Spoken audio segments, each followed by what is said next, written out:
जय श्री हरि। पूज्य गुरुदेव के चरणों में प्रणाम। आज का ये प्रसंग आपके और मेरे हम सब के नेत्रों को खोलने वाला है, हम सब में जागृति लाने वाला है।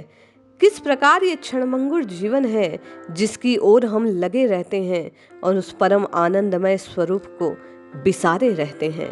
ये घटना निश्चय ही आपके और मेरे हम सब के हृदय में श्री राधा माधव लाल के सौंदर्य को, उनकी कृपा के प्राकट्य को स्थापित करने वाली है, हम सबको भक्ति के पथ पर अग्रसर करने वाली है।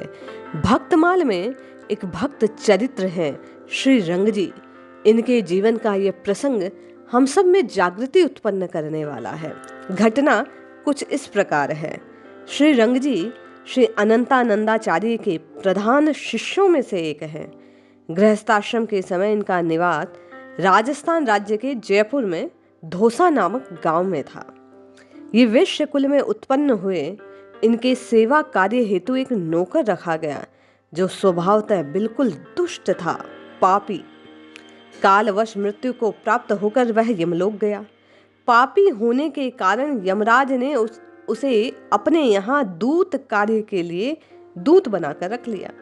मृत प्राणियों को लाने का कार्य सौंपा।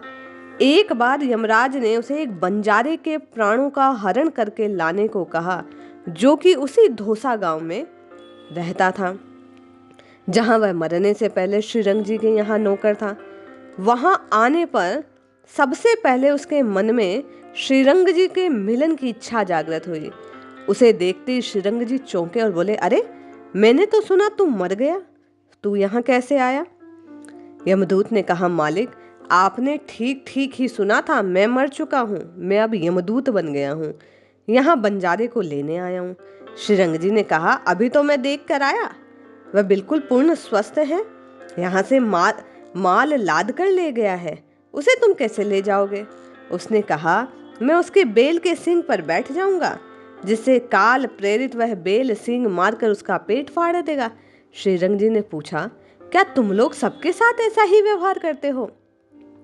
यमदूत बोला, नहीं नहीं, हम केवल पापियों के साथ ऐसा व्यवहार करते हैं, भगवान के भक्तों की ओर तो हम देखते भी नहीं हैं। और मैं आपको भी यही सलाह देने आया हूँ, जीवन का जो शेष भाग है आप भगवत भक्ति में बिताएं। मैंने आपका नमक खाया है सेठ जी, इसलिए आपको कष्ट में देखूंगा तो मुझे बड़ा कष्ट होगा।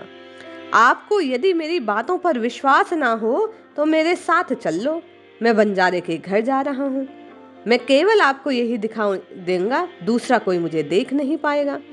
यह कहकर यमदूत बंजारे के प्राण हरण करने के उद्देश्य से उसके घर की ओर चल दिया। श्री रंग जी भी उसके पीछे पीछे चल दिए। वहां जाकर श्री रंग जी ने देखा बंजारा अपने बेल को खली भूसी चला रहा है। बेल बार बार सिर हिला रहा है, जिससे बंजारा खली भूसी चलाने में असुविधा महसूस कर रहा है। अतः उसने एक हाथ से बेल को जोर से हटाया। ठीक उसी समय यमदूत जाकर बेल के सींगों पर बैठ गया। फिर जो काल प्रेरित उसने क्रोध में भरकर सींगों से प्रहार किया, बंजारे का पेट फट गया, उसकी आंतें बाहर निकल गई, वह तुरंत मृत्यु को प्राप्त हो गया। यह देख श्रीरंग जी की आंखें फटी की फटी रह गई। आश्चर्यचकित स्वर में वह कहने लगा, यह घटना तो कैसी अद्भुत थी।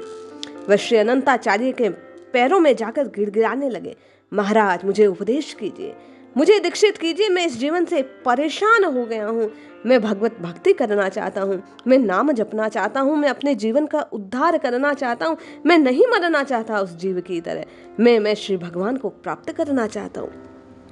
इस प्रकार बार बार श्री रंग जी गुरुदेव से प्रार्थना करने लगे। गुरुदेव ने उन्हें नाम दीक्षा दी, नाम जपने को प्रेरणा दी, उपदेश दिया, भगवत चरणारविंद के आश्रय को स्वीकार करने को कहा। इस प्रकार ये घटना नित्य हम सबकी आंखों के सामने भी घटित होती है। रोज कोई ना कोई मरता और जन्मता है, फिर भी हम सचेत नहीं होते कि हमें भी एक दिन जाना है। आप और हम निश्चय ही श्री रंग जी के समान श्री चरणों का आश्रय ग्रहण करें और नाम जपें। ये नाम ही हमारे कल्याण को देने वाला होगा।